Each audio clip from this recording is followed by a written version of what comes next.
खाली वार्षिक उत्सव गोटे वर्षरे सरे नहीं।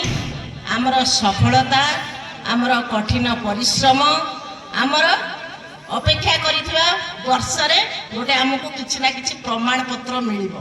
एतिकिरे आमर पाठ सरेनी, बहुत किछि आगु पढ़िबा को पड़िबो।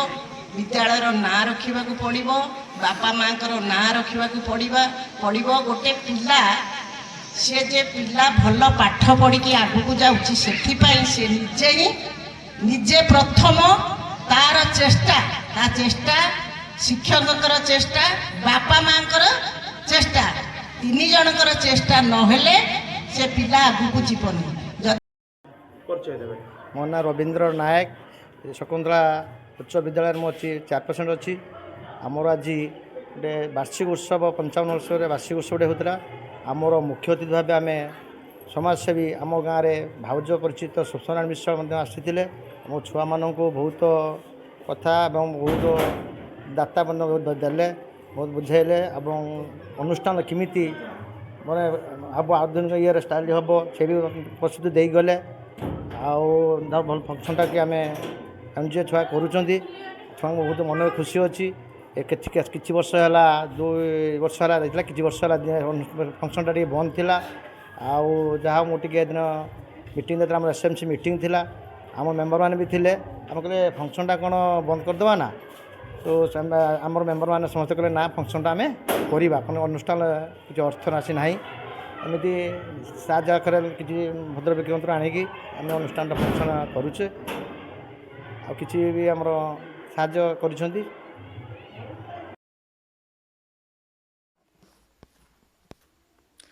शकुंतला सरकारी उच्च विद्यालय 55तम वार्षिक उत्सव और पुरस्कार वितरण उत्सव पालित। बालेश्वर जिला बाहानागा ब्लॉक अधीन कसबा जयपुर पंचायत जिरीताल ग्राम में अवस्थित शकुंतला सरकारी उच्च विद्यालय 55तम वार्षिक उत्सव और पुरस्कार वितरण उत्सव महासमारोह पालित हो जाएगी। विद्यालय भारप्राप्त प्रधान शिक्षक संजय कुमार लोहरा सभापतित्व में एक साधारण सभा आयोजित होता। एथिरे मुख्य अतिथि भावे समाजसेवी तथा नारी नेत्री सुषमा राणी विश्वाल जोगदे आनुष्ठानिक भावे एही वार्षिक उत्सव और पुरस्कार वितरणी कार्यक्रम को उद्घाटन करथिले। एही अवसर में मुख्य वक्ता भावे अवसर प्राप्त शिक्षक पद्मलोचन प्रधान, सम्मानित अतिथि भावे शिवपुरा क्लस्टर रतिकांत दास, अवसर प्राप्त किराणी चिंतामणि राउत, विद्यालय परिचालना कमिटी अध्यक्ष रवींद्र कुमार नायक, विद्यालयर प्राण प्रतिष्ठाता स्वर्गत शकुंतला मिश्र दयाद विद्याधर मिश्र, समाजसेवी राजेश कवि प्रमुख जोगदे प्रभु जगन्नाथ फटोचित्र रे पुष्पमाल्य अर्पण करी प्रदीप प्रज्वलन करी एहाकु उद्घाटन करथिले। विद्यालय पक्षरु निमंत्रित अतिथि मानकु पुष्पगुच्छ और उत्तरीय दे संबोधित करा जायथिला। विद्यालय रे केवल पाठ पढ़िले जे जने छात्र किंबा छात्री उत्तम छात्र छात्री होई परिबे ताहा नुह।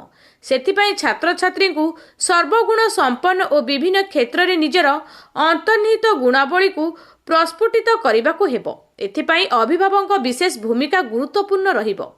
गुरु शिष्य अतुट संपर्क को बजाय रखिबा को हेबो बोली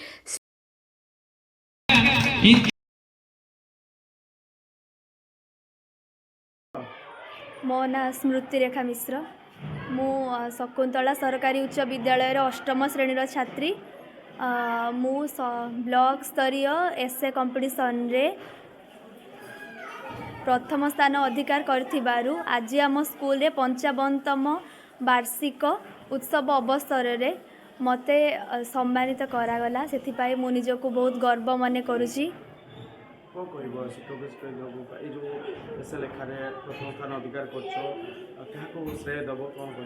फास्ट तो मु कहबी मु जान नथिली कि एसए कंपटीशनटा मंडे दिन अच्छी बोली।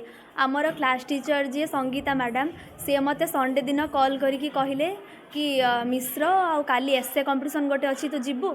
मु कहितले आज्ञा मैडम। तापरे समस्त सार मैडम मानकर कॉल थिला, से बहुत एनकरेज करथिले कि तू जा निहाती पाइबू, आमर आशीर्वाद तो उपरे अच्छी। तो मु मंडे दिन जाइथिली। आमर हेडमास्टर जे अच्छा संजय सार सी आमको लेकिन जाइथिले। तो एमती थिला। तापरे जब मु शुणी थी कि मु फास्ट होइछि बोली आम स्कूल रे टीचर्स माने भी मते बहुत शुभेच्छा जणाइथिले। जहाँ हो तो हेइकी तो आसिलु एमती सब बेले तो चेष्टा जारी रख कि आम स्कूल को उच्चरे रखापी। ମୁଁ ଶ୍ରୀ ପଦ୍ମଲୋଚନ ପ୍ରଧାନ, ଅବସରପ୍ରାପ୍ତ ଶିକ୍ଷକ, ଶକୁନ୍ତଳା ସରକାରୀ ହାଇସ୍କୁଲ, ଜିରିତାଳ। ଯେତେବେଳେ 55ତମ ବାର୍ଷିକ ଉତ୍ସବ ହେଉଛି, ବହୁତ ପୁରୁଣା ବିଦ୍ୟାଳୟ କୁହନ୍ତୁ, କ'ଣ କହିବେ ଆଜିର ବାର୍ଷିକ ଉତ୍ସବ? ବାର୍ଷିକ ଉତ୍ସବ ହେଉଛି ପୁରସ୍କାର ବିତରଣୀ ଉତ୍ସବ। ତା ସହିତ ଆଜିର ଗୋଟିଏ ଜାତୀୟ ଦିବସ ବି ପାଳନ କରାଗଲା, ଜନରାଜ୍ୟ ଦିବସ 77ତମ। ଏହାକୁ ନେଇ ବିଶେଷ କରି ବିଦ୍ୟାଳୟରେ ଯେଉଁ ଶାରୀରିକ ଶିକ୍ଷାକୁ ପୁରସ୍କାର କଲେ, ଏ ଶାରୀରିକ ଶିକ୍ଷା କିପରି ସାଧାରଣ ଶିକ୍ଷା ସହିତ ଓତପ୍ରୋତ ଭାବରେ ଜଡ଼ିତ ଏବଂ ଏହି ଶାରୀରିକ ଶିକ୍ଷା ଅବିଚ୍ଛେଦ୍ୟ ଅଙ୍ଗ ହେଉଛି ଆମର ସାଧାରଣ ଶିକ୍ଷାରେ ମନ ଶରୀରକୁ ନେଇ ଯେମିତି ତିଆରି ହୁଏ ଆମର ଶରୀର, ମନ ଶରୀରକୁ ନେଲେ ଆମେ ଯେମିତି କରିପାରିବା ଗୋଟିଏ ସୁସ୍ଥ ସମାଜ, ଠିକ୍ ସେହିପରି ଏଠି ମନ ଆଉ ଶରୀରକୁ ଏକତ୍ରିତ କରି ପିଲାମାନଙ୍କୁ ସଂଯମ, ଚରିତ୍ର ଗଠନ ଏବଂ ଉଚ୍ଚ ସ୍ତରକୁ ନେବାର ଯେଉଁ ଉଚ୍ଚ ଅଭିଳାଷ ରହିଛି ବିଦ୍ୟାଳୟ, ଆମେ କହିଛେ ଯେ ସା ବିଦ୍ୟା ଯା ବିମୁକ୍ତ ହୁଏ।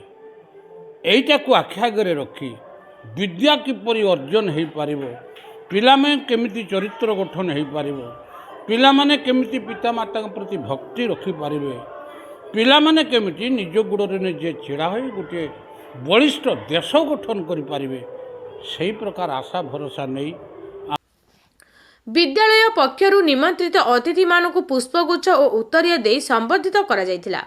ବିଦ୍ୟାଳୟରେ କେବଳ ପାଠ ପଢ଼ିଲେ ଯେ ଜଣେ ଛାତ୍ର କିମ୍ବା ଛାତ୍ରୀ ଉତ୍ତମ ଛାତ୍ରଛାତ୍ରୀ ହୋଇପାରିବେ ତାହା ନୁହଁ।